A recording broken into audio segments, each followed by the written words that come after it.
안녕하세요. 점프샷입니다. 오늘은 미국 정부의 부채에 대해서 좀 얘기를 해보려고 하는데, 이 미국의 부채 문제가 생각보다 심각해요. 그러니까 어느 정도로 심각한지 오늘 영상에선 좀 알아보려고 하는데, 워런 버핏이 주주서한에서 이렇게 말했어요. 가장 최근인 2024년 주주서한이었는데, 만약에 정부가 재정적으로 무모한 행동을 이어간다면 종이돈은 손쉽게 가치가 증발할 수 있습니다. 그래서 통화가치 폭락을 막아주지 못합니다. 이런 얘기를 했습니다.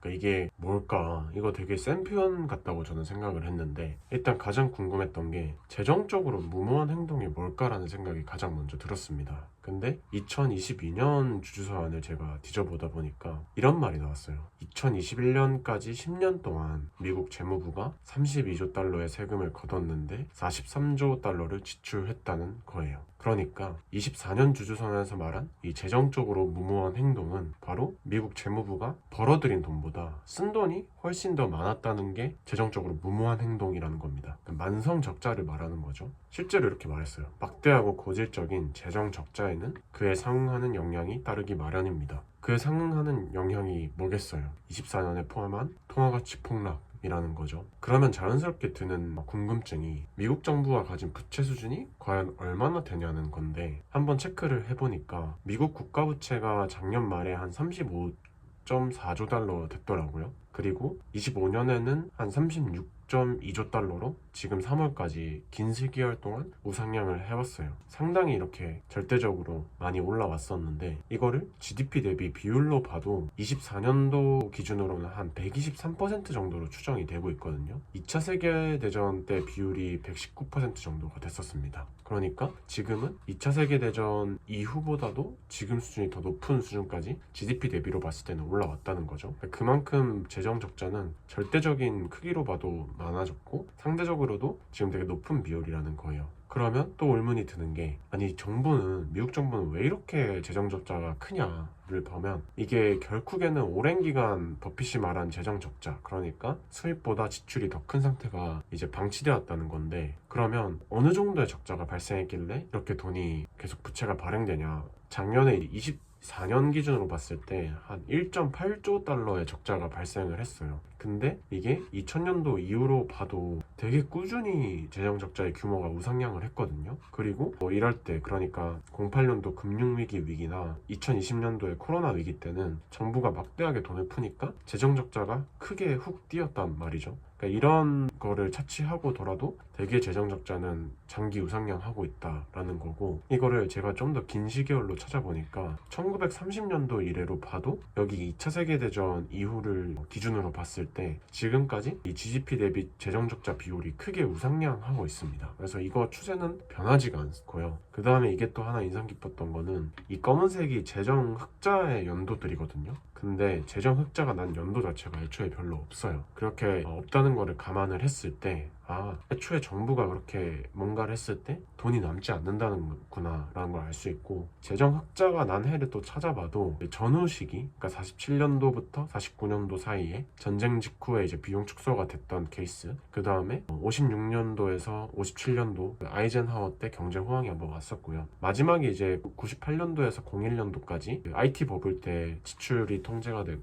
세수가 증가해서 이때가 한번 또 재정 흑자가 났습니다. 그러니까 이거를 다 총합을 해보면 1930년도 이후로 지금까지 한 90년 동안 재정 흑자가 난 해가 10년 정도밖에 안 돼요. 그러니까 그 정도로 정부가 재정 흑자를 내기가 되게 어려운 상황이었고, 그러다 보니까 지금은 그 부채에 대한 이자 비용이 국방비보다 훨씬 더 많아졌다는 얘기는 많이들 들어보셨을 거예요. 자, 그러면 이제 당장 이제 올해 마주한 좀 중요한 문제 중에 하나가, 미국 정부가 부채를 발행할 수 있는 한도가 정해져 있거든요. 왜냐하면 무작정 부채를 많이 발행하고 나면 그런 거에 대해서 신뢰도를 크게 잃을 수도 있기 때문에 미국 정부 자체는 부채를 발행할 수 있는 한도를 정해두는데, 이게 한도가 가득 찼습니다. 그래서 가장 최근에 부채 한도가 36.1조 달러 정도 하는데, 작년 말에 이미 35.4조 달러 갔었고, 최근에 2025년 3월 10일까지 왔을 때는 36.2조 달러가 됐어요. 그러니까 부채 한도를 이미 초과했다는 거고, 여러 각종 비상조치, 그러니까 투자 기금에 재투자를 하는 거를 중단을 해서 각종 돈을 마련을 하고는 있는데, 그렇게 해도 장기 시계열로 봤을 때 부채 한도는 이렇게 계단식으로 증가해 왔습니다. 그런 점에서 보면 부채 한도가 이번에도 늘어날 가능성이 상당히 높다고 볼 수 있죠. 그래서 하나 더 체크를 해봐야 되는 게 TGA 잔액인데, TGA가 말이 어렵지 단순하게 말하면 정부의 지갑 같은 거거든요.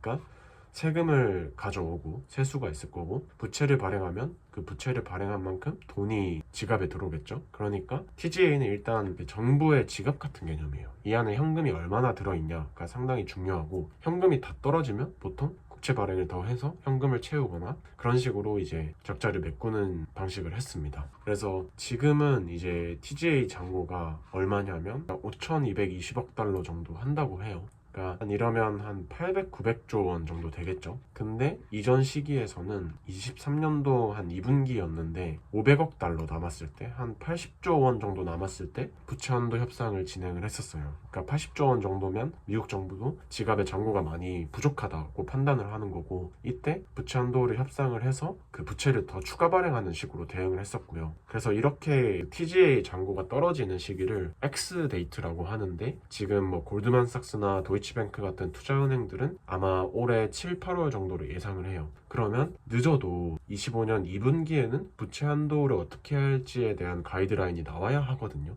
그래서 이것도 되게 임박한 문제라고 볼 수 있고, 트럼프가 최근에 부채를 싸게 조달하기 위해서 미국 주식시장의 주가를 낮추려고 한다 라는 얘기가 많이 시장에서 나왔었는데, 미국의 총 부채 규모가 36조 달러 정도 돼요. 근데 이제 이거를 나눌 수가 있는데, 한 27조 달러 정도는 공개시장성 부채라고 해서 시장에서 거래가 되는 부채를 말하는 거고, 한 9조 달러 정도는 정부 내 부채라고 해서 정부가 정부 차원에서 갖고 있는 부채예요. 주로 말하면 이제 트러스트 펀드라고 하죠. 이런 신탁 기금에 들어가 있는 부채라, 이런 부채들은 시장에서 막 자주 거래가 되지 않아서 이것들은 보통 논외로 하고, 이 27조 달러의 공개시장 부채가 많이 좀 언급이 되는데, 여기서 올해 만기가 도래하는 부채가 한 7조 달러 정도로 추정이 됩니다. 그래서 이 7조 달러를 당장 갚아야 되는데, 아까 이 TGA 잔고에 남은 돈이 500빌리언밖에 안 된다고 했잖아요. 7천조 원 이상의 돈을 갚아야 되는데 지금 내 지갑에 있는 돈이 뭐 500조 정도밖에 안 되는 거예요.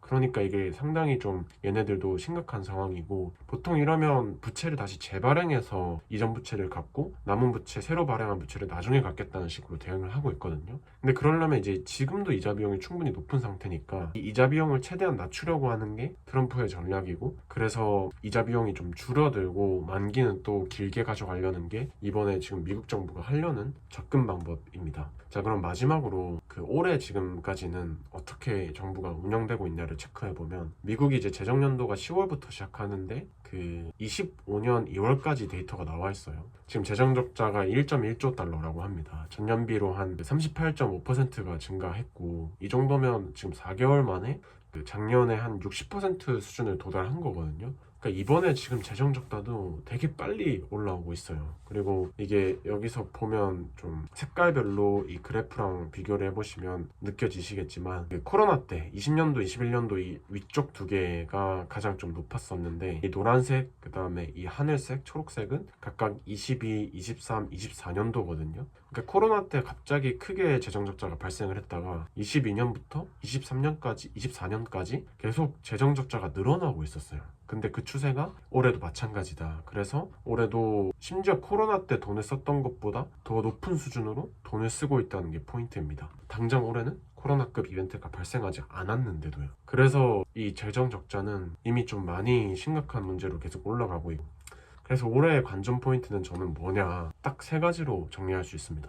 첫 번째가, 그래서 과연 미국의 부채 한도가 얼마나 늘어날지. 이거는 무조건 늘 거예요. 왜냐면 이미 다 썼고 부채 한도까지, 그리고 TGA 잔고가 줄어들기 때문에 부채 한도를 늘려야 되는데, 이거를 정부가 어떻게 좀 끌고 갈지가 포인트이고요. 두 번째가 이제 재정 적자가 작년에 2조 달러가 나왔는데 이거 대비해서 올해는 얼마가 될까의 포인트고, 줄어들기는 힘들 것 같습니다. 이 추세로 봤을 때. 코로나 때가 이제 3조 달러가 넘었는데 과연 코로나 때 20년도의 재정 적자 수준을 갱신하게 될까? 그리고 갱신하게 되면 큰일 나게 되겠죠. 마지막 세 번째가 미국의 부채가 지금 36조 달러 정도 있는데 여기서 얼마나 늘어날지예요. 만약에 재정 적자가 3조 달러 이상 나온다 그러면 부채는 거의 39조 달러가 될 수도 있는 거고요. 이거는 무조건 부채는 늘어날 건데 과연 얼마나 늘어날지가 올해 포인트가 되겠습니다. 이상입니다. 오늘도 시청해주셔서 감사합니다. 그리고 구독과 좋아요 한 번만 눌러주시면 감사하겠습니다. 안녕.